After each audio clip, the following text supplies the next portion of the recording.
Thanks again for tuning in to another edition of You Can Too DIY. So again, my name is Tori, aka T. Please like, comment, share, subscribe, leave comments below, questions, anything else like that. Again, from my last video, like I said, I'm not a mechanic, but I do try to do a little bit of work myself where you can hopefully help the average person like myself save a little money, DIY and stuff like that. I have worked on cars before with my dad growing up, so I know a little bit, and just trial and error with a lot of things. So we're going to be doing again today with my 2004 GMC Envoy. We're going to be diagnosing the ignition coil. So again, like I said, we're going to be doing the ignition coil. So if you've had a code reader and you can plug your code reader up in and see what it says as far as if you're having misfires, and it'll tell you cylinder 1, 2, 3, 4, 5, and 6, whatever it may be. But there's also some other telltale signs that you can look at to figure out if it is the ignition coil before you even put in the code reader. One is that when you turn on your ignition, so when you turn on the ignition, everything comes up and you have the check engine light. If you see the service engine soon, the check engine light come on, and if you're driving it and it flashes, then that's a telltale sign that it probably is the ignition coil. So that's one thing that you can tell. Also too, when you have the car on or have the vehicle on, if the car is shaking and it's like sputtering or anything like that, that's another telltale sign that you have a loss of power, and it's probably one of the ignition coils. Now again, I am not a mechanic, but however, you know, through trial and error, I have figured out a few things, and that is what I've come to the realization, because I've already replaced one ignition coil already in my vehicle. So I kind of already know what it is, and it's an easy process, and we're going to go through some of those steps today. It's real easy. Anybody can do it. Man, woman, doesn't matter who, but anyone can do this. So this is a inline 6. It's not like the older cars where you had the V-shape, V6 and stuff and everything. Cylinders are inline, so you'll see that in a minute. And we're gonna, you know, take off a few things, and it's not really that hard. You're only gonna have a few things that you're gonna have to take off. It's gonna be this one right here, and then there's one back here. This is a 10 millimeter. You can get an extension, and then you're gonna need a flathead screwdriver where you can take this off the housing for the intake, and then you're gonna have to take off this one back here too as well, where you can just loosen it up where you can have this come off. You'll see that in a second.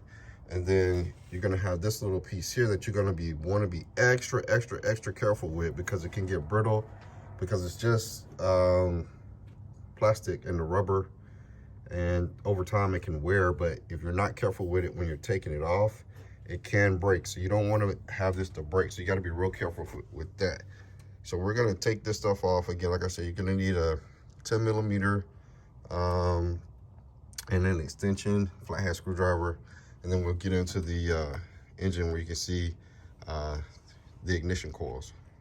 All right, so again, flathead screwdriver, you got your 10 millimeter and an extension and your ratchet. Then here's the ignition coil. I bought this off of Amazon. I think it was only like 17 bucks at the time. I think the first time when I bought it, I think it was like 19. So the price went up, fluctuates up and down. But I got this off Amazon. I mean, you can go to the auto parts store and get it, but when I got it off Amazon, it only took a day to get to me. So that's the only reason why I did it. And I didn't feel like going to the auto parts store with work and stuff and everything, but I digress. So let's get into it. I'm gonna speed this up as far as me taking some of the stuff off. But again, like I said, we're gonna start with taking those 10 millimeters off, and then again, just be careful with taking some of that other stuff off.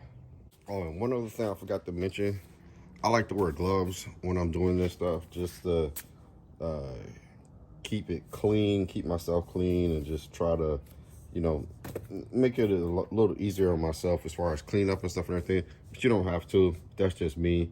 I like to use gloves, so that's just another thing.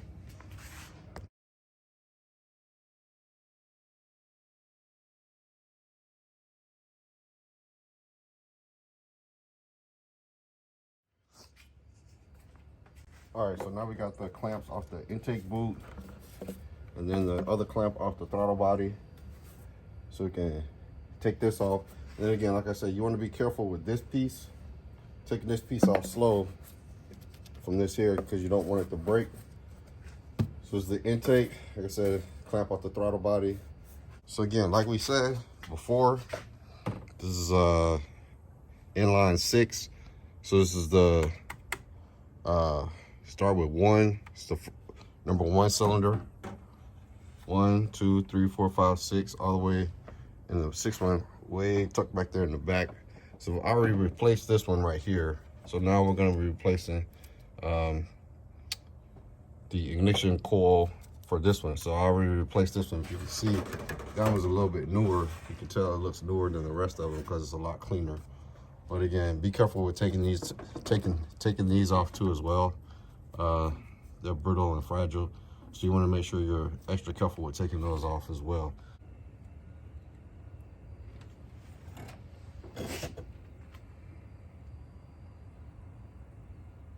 So yeah, again, here's the connector and it's off.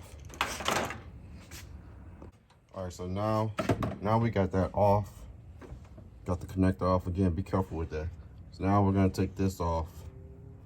And this is again 10mm. You're just gonna get your ratchet and take this off. We'll pull the ignition coil out.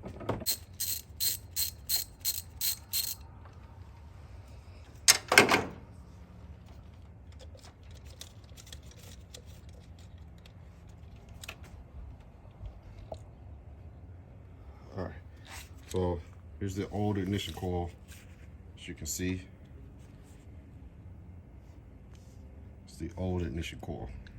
So now you can look over in and see it's out, and there's a spark plug. We're going to change out the spark plug too.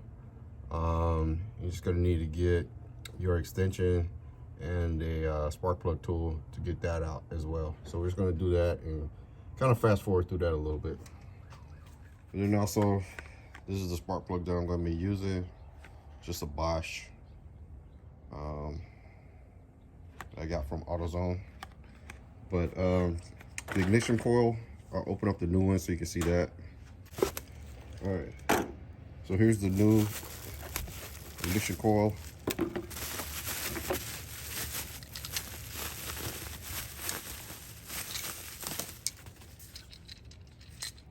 So one thing I forgot to mention earlier is don't worry about taking out this bolt, because this one, it comes with one, so you can see comparison. I know the sunlight's kind of messing it up, but they look almost exactly the same, so it does fit. You just want to make sure, but I'll leave the link below for where I got this off of Amazon, or you can go to your local part store and pick one up. One for the spark plug for this one, so it's the 5/8 inch.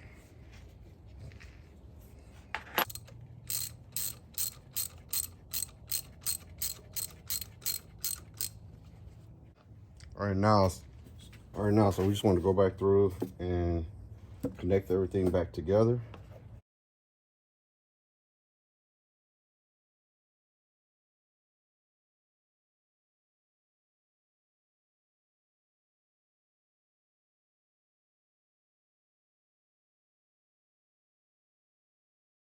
All right, so we got everything back together. Everything's all in place. Again, be careful with this one. So we got everything back together, cleaned up. So we're gonna get in the car and take it for a drive and see if the check engine light goes off, and see where we can go from there. I would leave my truck idling, but not in the garage. So I'd rather take it for a drive and get it out the garage. So we're gonna do that right now. As you can see, the check engine light is still on. So have a code reader and you can clear the check engine light, and we're gonna drive it and see if it comes back on, see if any other codes come up, which I think they might, which I did see a few, but we're gonna check real quick. So we see that there's the cylinder misfire too. So it wasn't clear from earlier.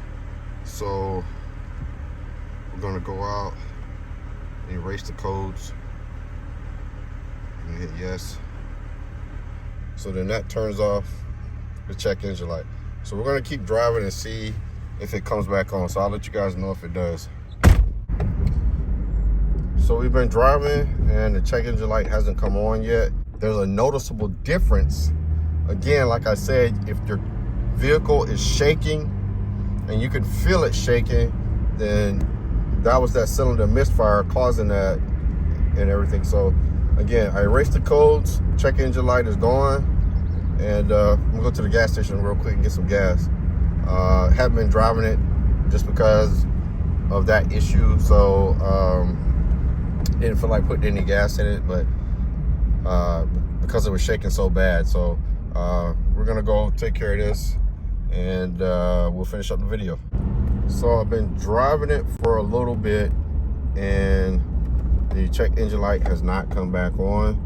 So it appears that we're good as far as on that. So we're back and we're done. And like I just said, the check engine light was not on. So everything appears to be good.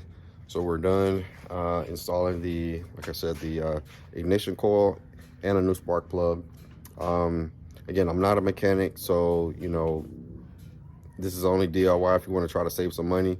Everyone needs to try to save some money somehow. It's a simple job that you can do on your own, but I hope this video helps someone. Again, we'll have more videos coming out soon other than stuff than automotive. We'll have some other things coming on videos soon. But please like, comment, subscribe, leave questions below. Again, we appreciate it, and thank you again.